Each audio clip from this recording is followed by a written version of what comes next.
So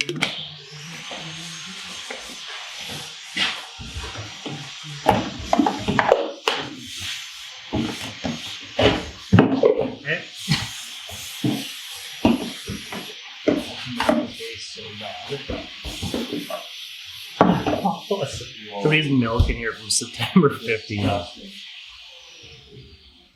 Oh.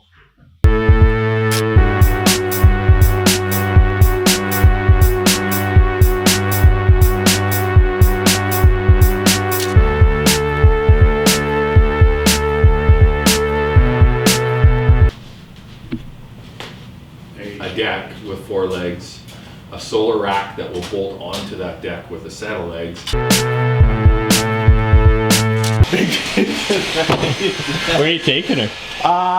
We're just going for a walk down by the river. Oh, that is beautiful. Right? A little coffee.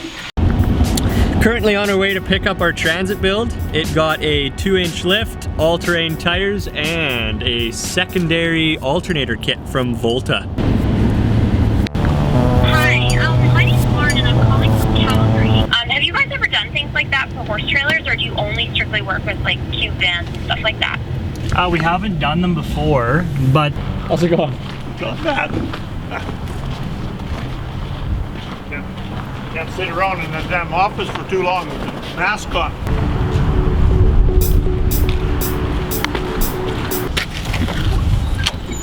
Yeah, we should. How's it going, guys? Good, you? Good. Not too bad. Sure. Couple movie stars. Yeah. Okay. How did she go? Good. And if we did a second one, of course, we could do it a lot faster. Yeah.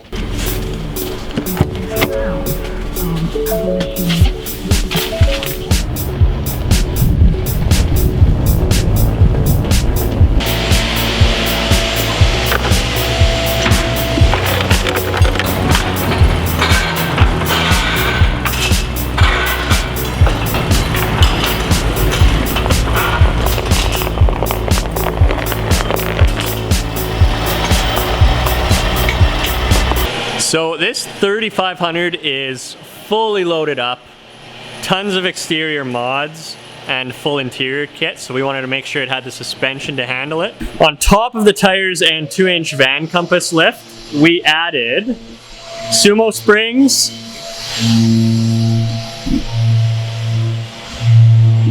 paired with this lift kit, we swapped out the factory struts for Bilsteins with a heavy duty spring. I believe it's a 10% load increase. That's also from VanCompass. On top of the lift and suspension, sorry about the grinding again, we also got a secondary Volta alternator added up. So this is our harness coming up here, and right here is our lead from the alternator.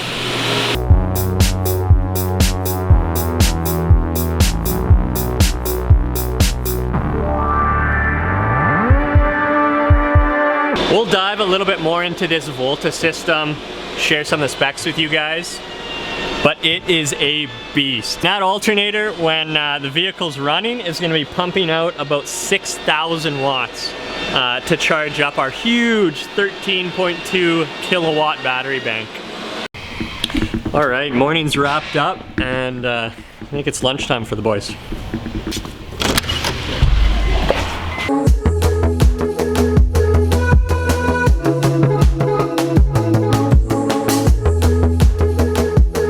Let's pop into the bus and see what the boys are up to. Maybe even the strip will be enough. We could do that. They're going to be running this way. I think it's not a big deal. I already have this one fed from there. Yeah. So I mean, if I go over and come around. Go over, bring it in the wall, and then come in. Okay, so Frank is working on our wiring today. He's already got a good head start. You guys can see all those dangling down. Panels are going here. It's going to be behind the mirror. So you'll open this mirror up. All these panels will be here, along with your, what kind of system is it? Victron? Yeah, this is a Victron. Victron system. So all their little controllers will be up here, as long as with the Truma and all that stuff. But it'll be getting 400 amp lithium batteries. You got a 30 amp for the 120. And this is a standard TOPO. Solar on the roof. We've got just over 1,000 watts total of solar.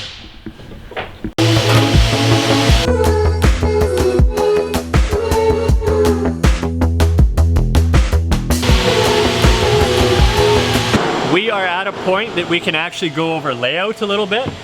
So let's show you guys the path going on in this bus. This will get removed. This will be, what is this? That's what? That what? Oh, that's stove. That's stove. So I think Guy is building a couch right now. So those will be, yeah, those will be the fingers that slide in and out on our bed extension.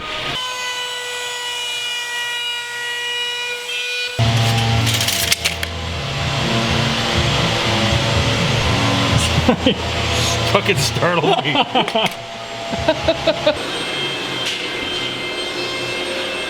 That is not easy with one hand.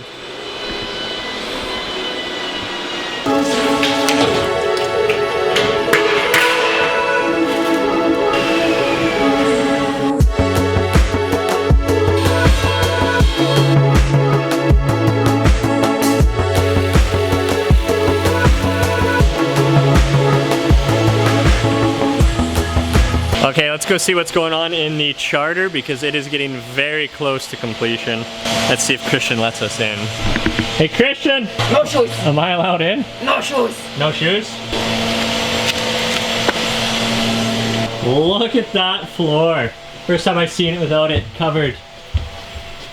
Oh, okay, so I believe Christian is working on some of the finishing, caulking, and all that stuff. Cleaning my way out and caulking it up as I go. Like this floor is insane.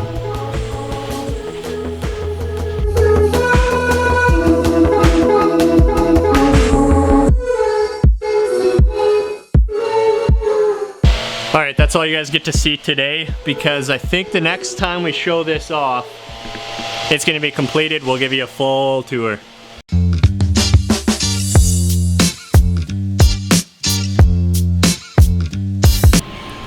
Let's show off the CNC. So while the boys are working out there, usually Rouge and I are stuck in this beautiful office.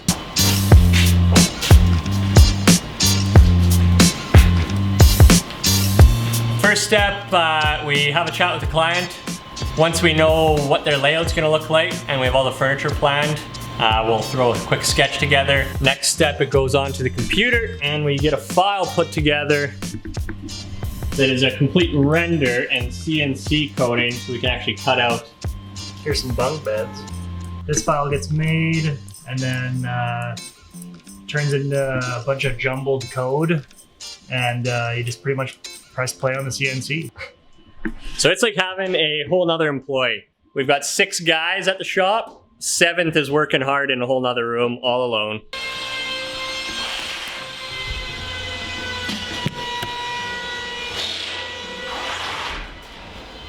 There she is. This is the CNC room.